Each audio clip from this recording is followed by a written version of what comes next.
Boston's winter didn't whisper, it struck. The wind swept down Tremont Street with a sharpness that made the skin sting and the lungs burn. Snow had crusted into brittle patches along the curb, and on a forgotten metal bench pressed against a brick wall, a woman sat still, her frame curled protectively around two sleeping children. Clara Evans kept her arms tight, not from fear of losing them, but to hold in what little warmth their bodies shared. The twins' heads rested against her chest, their small breaths leaving faint clouds in the air. A bus rumbled past without stopping. A man in a heavy coat glanced their way, then kept walking. Her phone buzzed against her palm, the battery icon already in the red. She scrolled to a number she'd memorized long before life had gone off the rails. Sophie, not family, but the closest thing she had left. Pride had a voice, and it whispered not to send the message. Hunger and cold spoke louder. She typed with stiff fingers. Can we stay with you tonight? Just until morning. The kids are freezing. She pressed send, unaware her numb thumb had slipped, altering one digit in Sophie's number. 4 blocks away. In the polished quiet of a glass high-rise, Ethan Cole stepped out of a conference room into the near-empty hall. Midnight meetings were nothing new, but tonight's had been the kind that left tension sitting in his shoulders. The building's heating made the air too warm, too still. His phone vibrated. Expecting another finance update, he glanced at the screen. The message stopped him in place. Can we stay with you tonight? Just until morning. The kids are freezing. A location tag blinked beneath the text, auto-generated. And above it, the name Clara. The years between now and the last time he saw her compressed into a single visceral jolt. 6 years without a word. No call, no explanation, just an empty space where their future had been. He looked up from the phone, his voice sharp. To Tremont Street now. The driver didn't ask why. The bench appeared under a cone of yellow light, the air around it shifting with the motion of passing cars. Ethan stepped out before the car had fully stopped, his shoes crunching over frozen grit. Clara looked up. The wind carried the silence between them. Ethan's gaze flicked to the twins, their faces pressed into her coat, then back to hers. Are they warm enough?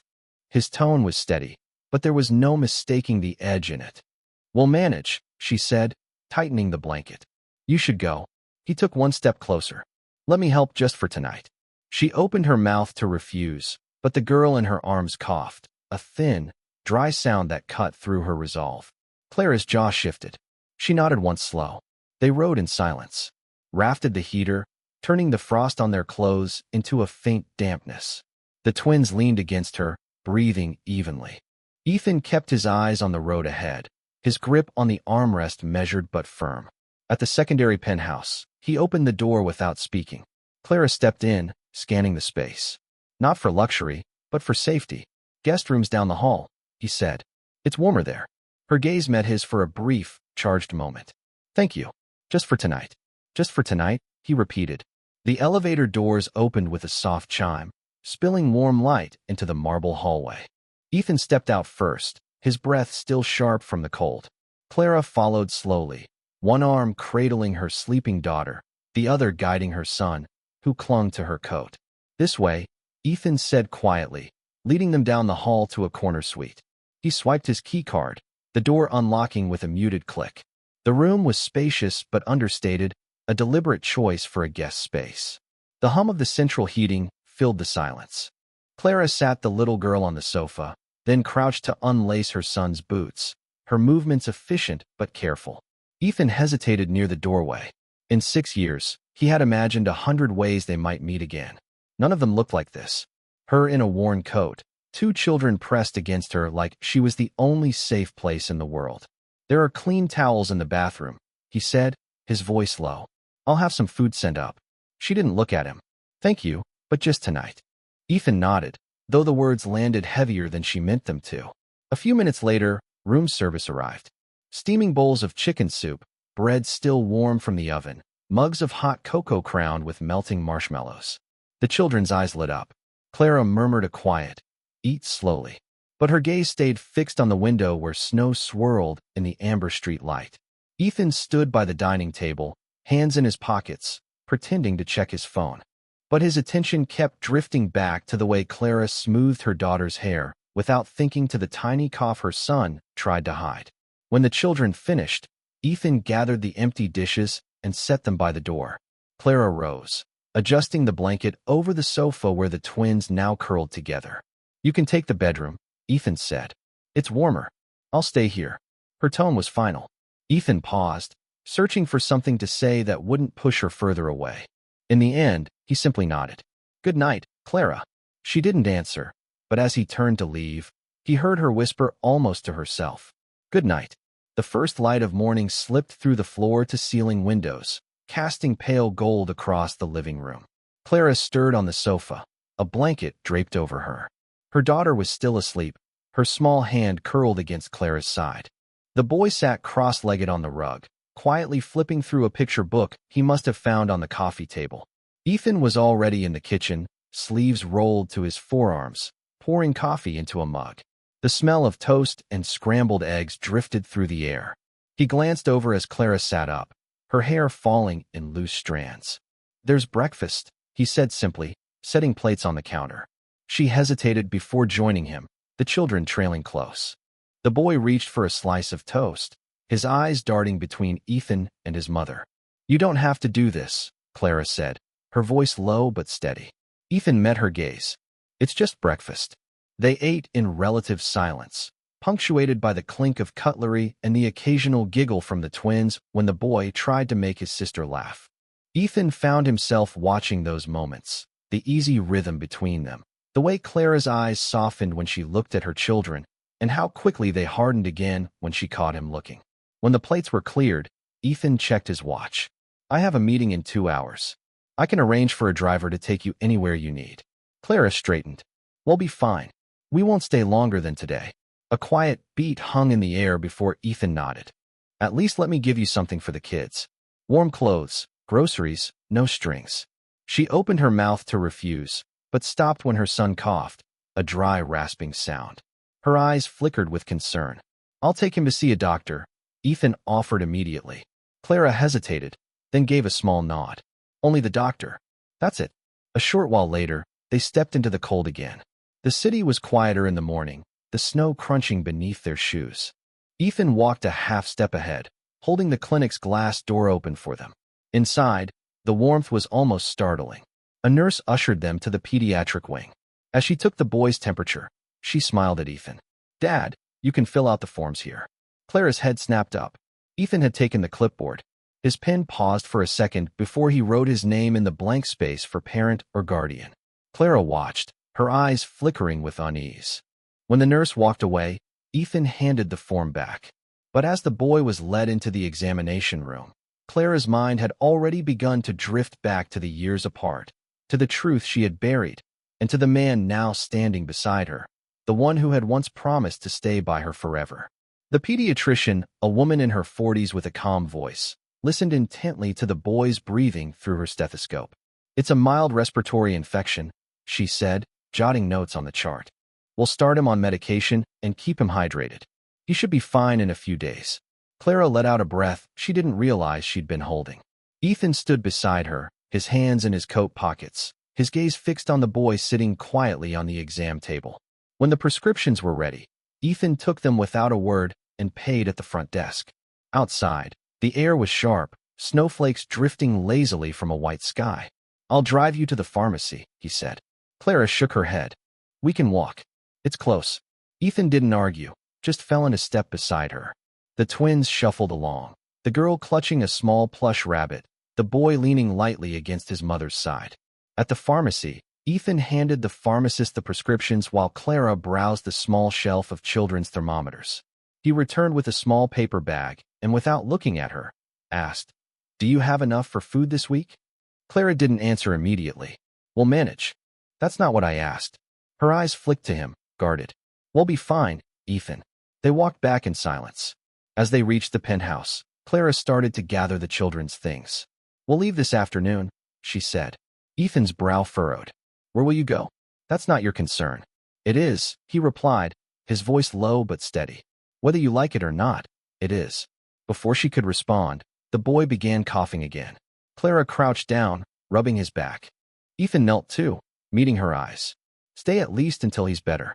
Clara hesitated, torn between pride and practicality. Finally, She gave a short nod. 2 days, no more. Ethan stood, a flicker of relief in his expression. 2 days. That night, the twins slept soundly in the guest bedroom. Clara sat on the edge of the sofa, watching the snow fall beyond the glass. Ethan returned from his study holding 2 mugs of tea. He set one in front of her. Clara, he began, his tone softer now. 6 years ago. Why didn't you tell me? Her fingers tightened around the mug. Because it wouldn't have changed anything. Not with your family. Ethan leaned forward slightly. You don't know that. She looked at him then, her eyes steady. I know exactly what they're capable of. For a moment, neither spoke. Outside, the city lights blurred in the snow, and somewhere between them, unspoken truths hung heavy, waiting to be faced. The next morning, sunlight spilled weakly through the tall windows, casting pale streaks across the living room floor. Clara emerged from the guest room, her hair loosely tied, carrying a tray with 2 small bowls of oatmeal for the twins. Ethan was already in the kitchen pouring coffee. He looked up. How's he feeling? Better, she said, setting the bowls on the table. No fever overnight. That's good. He hesitated, then added. I cleared my morning. Thought I'd take you all somewhere warm for a bit. The aquarium maybe.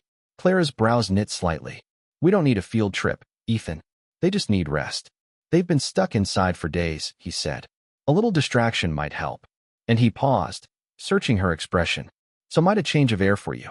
She didn't reply, just continued setting spoons beside the bowls. The twins soon padded out, still in their pajamas, giggling softly at some private joke. Ethan watched as Clara gently coaxed them into eating, her patience unwavering. After breakfast, he left the room for a moment and returned with 2 small winter coats, brand new tags still attached. I guess the sizes, he said, placing them on the back of a chair. Clara glanced at the coats, then at him. You didn't have to. I wanted to. The words hung there heavier than they seemed. Later in the car, the city rolled by in flashes of snow-dusted rooftops and slush-lined streets. The twins pressed their noses to the glass, pointing out buses and holiday lights. Clara sat between them in the back seat, her posture careful, as if proximity to Ethan might shift something she wasn't ready for.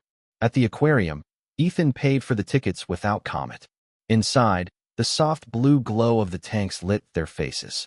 The twins ran ahead to press their palms against the glass, chasing the slow drift of jellyfish. Clara lingered a step behind, watching them, then catching Ethan watching her.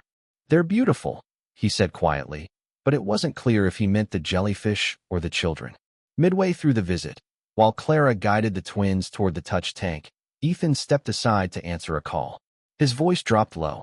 I need everything you can find on the rental history of Clara Evans in the past 6 years, and any legal records.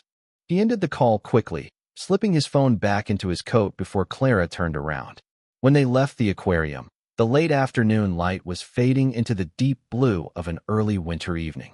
Back at the penthouse, Clara helped the twins out of their coats. Ethan watched from the doorway, a faint crease between his brows. Clara, he said as she hung the coats by the door. Tomorrow, let me take them to the park. Just for an hour. I want to know them. Her hands stilled on the coat rack. She looked at him for a long moment, weighing something unspoken. Then, finally, 1 hour. Ethan nodded, a quiet satisfaction in his eyes. 1 hour. The park lay under a thin layer of snow, the kind that crunched softly underfoot. Ethan walked slowly, one hand in his coat pocket, the other holding his son's mittened hand. Clara kept pace on the other side, guiding their daughter, who was intent on spotting squirrels.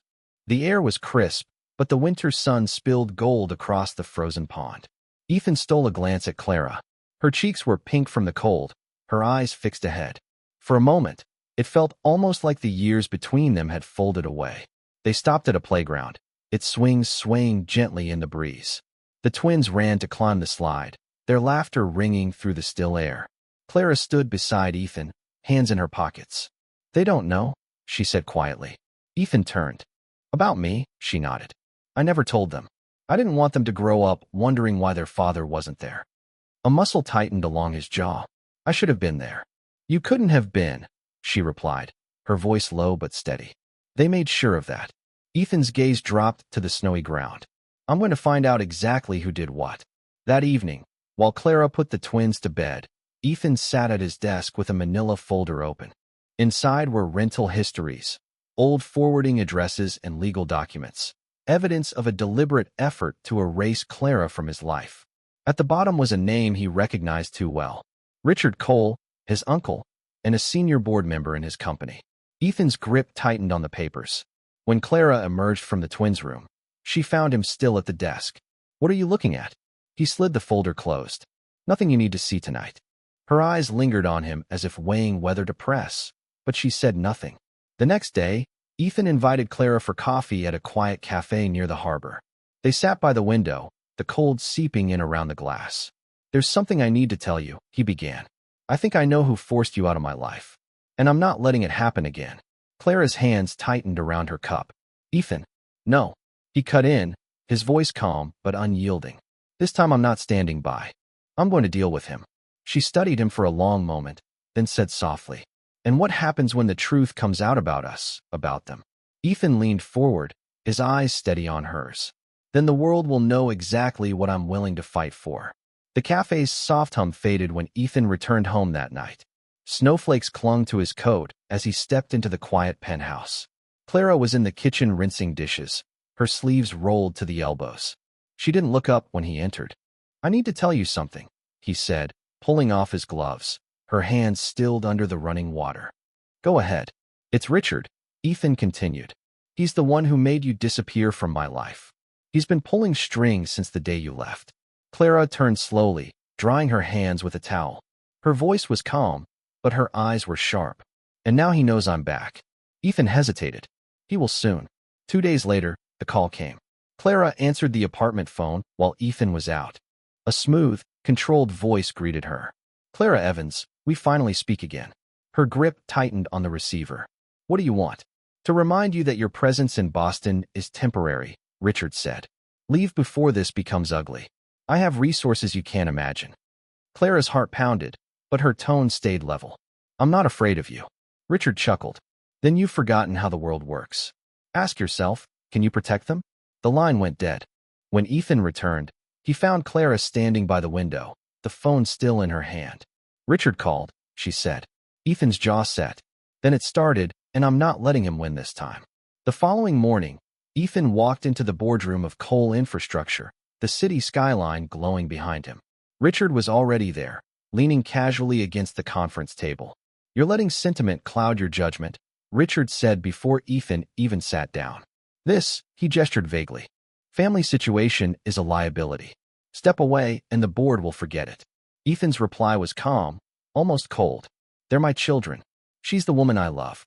I'm not stepping away from anything." A muscle ticked in Richard's jaw. "Then be ready for the consequences." That night, Clara found Ethan in his study, staring at a legal document. She moved closer, reading the heading, "Petition for Temporary Custody." "They're coming after us," she said quietly. "They're coming after me," Ethan corrected, his voice steady. "And they'll regret it." The next morning, Boston woke under a sky the color of steel. Clara stood at the kitchen counter, slicing apples for the twins' breakfast. The quiet hum of the heater filled the room. Ethan walked in, phone in hand, his expression carved from stone. "They're going public," he said without preamble. "Richard's called a press conference for tomorrow. He'll claim you're unfit, but I'm acting recklessly." Clara set the knife down, her fingers tightening around the counter's edge. "And the twins? They'll be part of his argument," Ethan replied, his voice low but firm. "Which is why we get ahead of him." That afternoon, Ethan's lawyer, Marissa Grant, joined them in the study. She was direct, her gaze shifting between them. "If you want to win, you'll need to speak first. Control the narrative. Ethan, you address the board. Clara, you tell the press exactly what happened 6 years ago." Clara's shoulders stiffened. "You mean tell strangers how I was forced to leave? How I carried them alone while his family made sure he never knew?" Marissa's tone softened.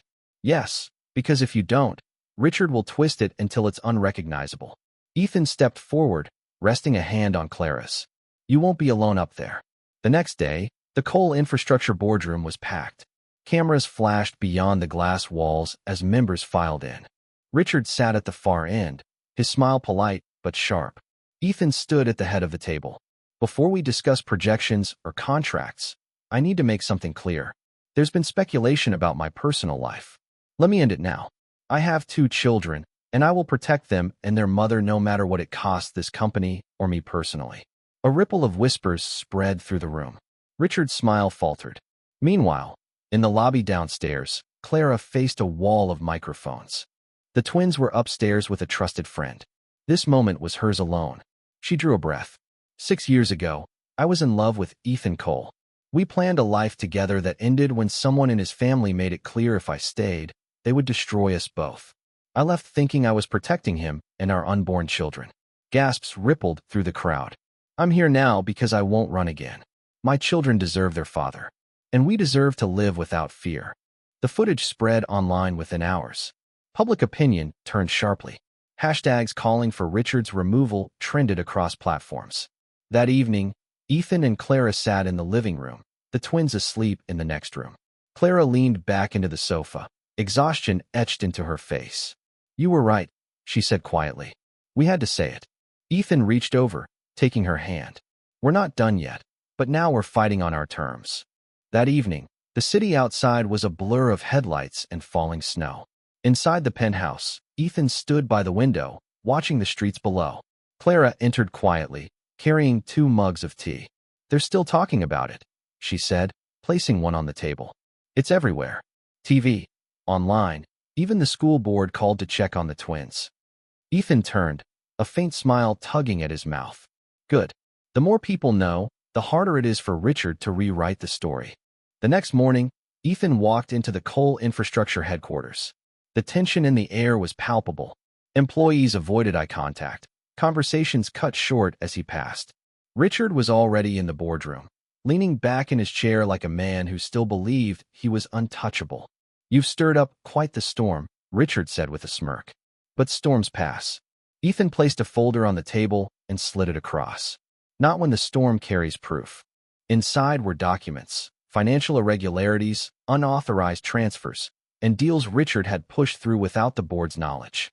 Every page was a nail in the coffin. "You think airing dirty laundry will save you?" Richard's voice dropped sharp as glass.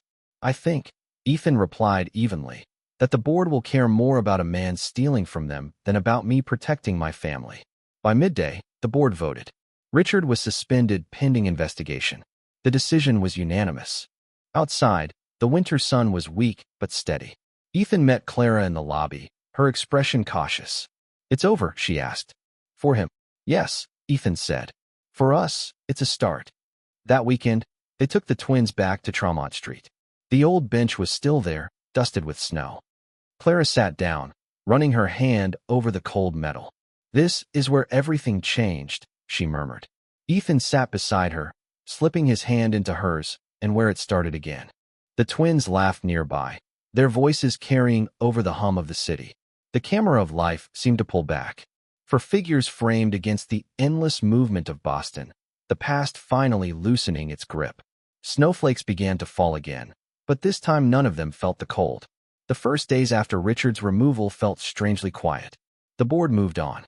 The headlines began to fade, but inside Ethan's world, there was a new kind of noise. A domestic hum he hadn't heard in years. In the mornings, the twins' laughter spilled down the penthouse hallway as they chased each other toward breakfast. Clara, hair tied back, moved easily through the kitchen. The space no longer felt like a glass box high above Boston, but like a place people lived. One evening after the children had gone to bed, Clara found Ethan in his study looking over a set of architectural blueprints. "You're working late," she said. Ethan closed the folder. "Not really work. More ideas." He tapped the corner of the paper. "A community housing project, affordable, safe, and warm for families who've been where you were that night." Clara's eyes softened. "You don't have to do this because of me. I'm doing it because I can," he replied. "And because I should have been there 6 years ago." Weeks later, the first snowfall of the new year blanketed the city. The 4 of them stood outside a renovated brownstone in South Boston. Inside, freshly painted walls and sturdy heating waited for the first families to move in. A small group of reporters lingered, but Ethan kept his arm lightly around Clara's back, guiding her away from the cameras. "This isn't about us," he murmured. "It's about them." Still, when the twins darted past, giggling in the crisp air, a photographer caught the moment. Ethan smiling at Clara, her hand reaching instinctively for his. The image would quietly circulate online, not as a scandal, but as something rare, a story that ended well. That night, they walked home along Triant Street. Snow clung to the benches and street lamps, but the cold no longer felt sharp. Clara paused at the bench where everything began. "We could have missed all of this," she said quietly. Ethan took her hand. "We almost did." For a long moment, they stood in silence as the city moved around them. The lights from the penthouse glimmered faintly in the distance, a reminder that their lives, though changed, were still unfolding. And for the first time in years, neither of them was looking back. And that's where their journey, born from a freezing night on a park bench, found its warmest ending. Thank you for staying with this story until the very last moment. Your time means everything to us. If this touched your heart, please like the video, subscribe, and join us tomorrow for another unforgettable